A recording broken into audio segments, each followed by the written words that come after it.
तो बच्चों आगे बढ़ेंगे हाइगेंस का सिद्धांत। ठीक है, तो हाइगेंस का सिद्धांत से पहले कुछ चीज़ें समझ लेते हैं। ठीक है, हाइगेंस ने प्रकाश के बारे में क्या होता है, इन्होंने प्रकाश की प्रकृति के बारे में बताया कि प्रकाश कैसे काम करता है, मतलब काम नहीं करता मतलब चलता है, क्या होता है उसमें, कौन से गुण होते हैं। ठीक है, तो हाइगेंस ने सबसे पहले प्रकाश की प्रकृति के बारे में क्या बताया वो समझते हैं। उन्होंने बताया जो प्रकाश है, प्रकाश एक सरल रेखा में चलता है, सरल चलता है, रेखा में चलता है। प्रकाश जो होता है सरल रेखा में चलता है। ठीक है, प्रकाश जो होता है निर्वात में भी चल सकता है, प्रकाश निर्वात में भी चल सकता है, प्रकाश जो है निर्वात में भी चल सकता है।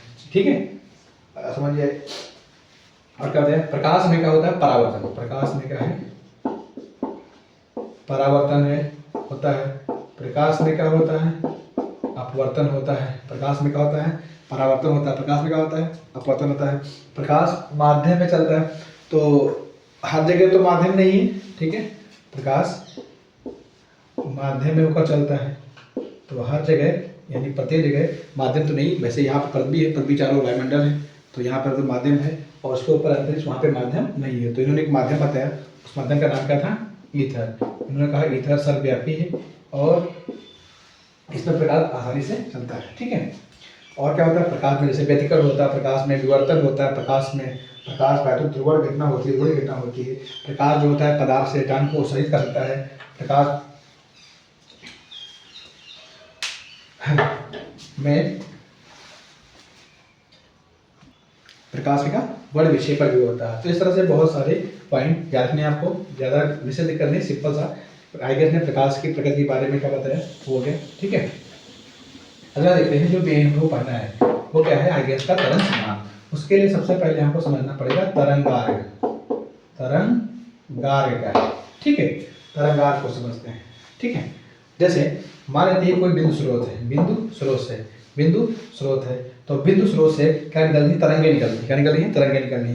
कोई तरंग इस तरफ जा रही, कोई ऐसे जा रही, कोई ऐसे जा रही, कोई ऐसे है, तो इस तरह से चारों तरफ क्या निकल रही तरंगे निकल रही, यानी माध्यम के कण निकलते हैं। ठीक है, कंपन कर रहे हैं। ठीक है, तो क्या कहा है कि किसी माध्यम में खींचा गया पृष्ठ, किसी माध्यम में खींचा गया वह पृष्ठ, इस पृष्ठ पर जो स्थित जितने भी कण हो, इस पृष्ठ पर जो स्थित जो क्या हो कण हो, पृष्ठ पर जो स्थित क्या हो कण हो, वो कंपन की समान कला में हो, कंपन की क्या हो समान कला में हो। इस सब कला क्या होती है इसको समझते हैं, कला क्या होते हैं।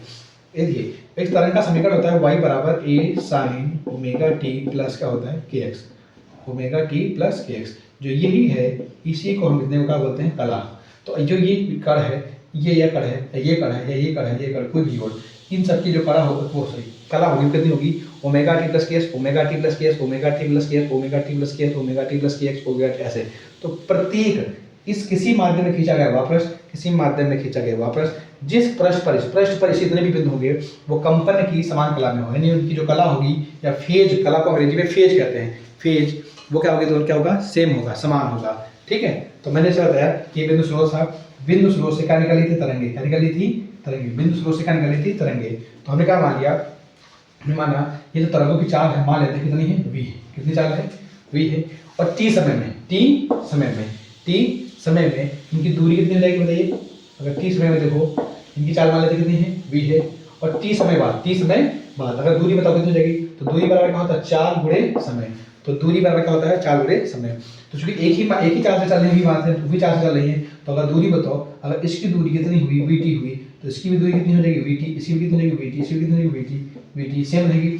अगर इसको लेकर ऐसा क्या खींचे बताइए, एक क्या खींचे, एक काल्पनिक पृष्ठ खींच दिया। अब बताइए, तो बताइए ये जो कण है, ये जो कण है, ये जो कण है, इनकी कला क्या होगी सेम होगी नहीं होगी। तो ये कह रहा है कि किसी माध्यम में खींचा गया वह पृष्ठ, किसी माध्यम में खींचा गया वह पृष्ठ, इस पर स्थित जो कण हो वो कंपन कैसे हो समान कला में हो, इसे क्या कहते हैं, ऐसे पृष्ठ को क्या कहते हैं तरंगार्ग कहते हैं, क्या कहते हैं तरंगार्ग कहते हैं। ठीक है, और किसी भी तरंग में दो तरंगे देखिए, अगर आप ध्यान से तरंग गिरी, ये इस पृष्ठ पर देखो कैसे ऐसे गिरेगी इस पे, तो ये क्या जाएगा 90 डिग्री का कोण।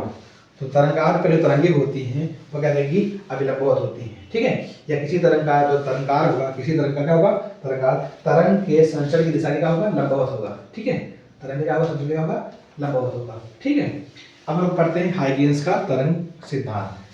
ठीक है, एक मिनट। देखिए हाइगेंस का तरंग सिद्धांत, हॉलैंड के वैज्ञानिक थे हाइगेंस, उन्होंने क्या किया 1678 में प्रकाश के तरंग सिद्धांत, प्रकाश का तरंग सिद्धांत यानी प्रकाश कैसे चलता है, ठीक है, इस सिद्धांत को बताया। इस सिद्धांत में क्या बताया, हाइगेंस ने क्या बताया कि जो प्रकाश है वो तरंगों के रूप में चलता है। देखिए ध्यान समझिएगा अच्छे से, तरंगों के, प्रकाश जो है तरंगों के रूप में चलता है, प्रकाश का है तरंगों में चलता है। जैसे मैंने बताया कि कोई बिंदु स्रोत है, उससे क्या निकलती है, जब तरंगे निकलती हैं, तरंगे चलती हैं, तरंगे निकलती हैं, तरंगे चलती हैं, और सभी माध्यम मतलब प्रकाश, ये तरंगे प्रकाश स्रोत से निकलती हैं और प्रकाश की चाल से सभी दिशाओं में सभी दिशाओं में फैलती हैं। ठीक है, चलती हैं। और बताया कि तरंगे जो होती है इनको चलने के लिए किसकी आवश्यकता होती है, माध्यम की आवश्यकता होती है। क्या होती है, माध्यम की आवश्यकता होती है। अभी मैंने बताया भी था कि माध्यम हर जगह व्याप्त नहीं है, माध्यम हर जगह व्याप्त नहीं है। इसलिए हाइगेंस ने क्या बताया कि एक माध्यम बताया ईथर, जो ईथर माध्यम बताया वो उन्होंने क्या कहा है, सर्वव्यापी है, सर्वव्यापी है। और ईथर का जो भार है वो बहुत ही कम है।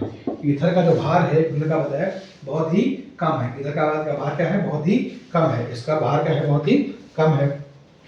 अगर भार कम है, ठीक है, और तो इस कहाँ बताया क्या, जब भार कम है तो बताया इसमें जो प्रकाश है, प्रकाश के संचरण के लिए, प्रकाश के संचरण यानी प्रकाश का संचरण आसानी से हो जाता है, यानी प्रकाश के संचरण के सभी गुण विद्यमान है। ठीक है, ईथर सर्वव्यापी माना जाता है। ईथर क्या होता है, प्रति जगह विद्यमान है। ठीक है, प्रति जगह क्या है, विद्यमान है। ईथर का घनत्व क्या है, बहुत ही कम है। ईथर का क्या है, बहुत ही घनत्व कम है, और ये सभी पदार्थों में प्रवेश भी कर सकता है। ठीक है, और इसलिए प्रकाश के संचरण के लिए एक उपयुक्त माध्यम है।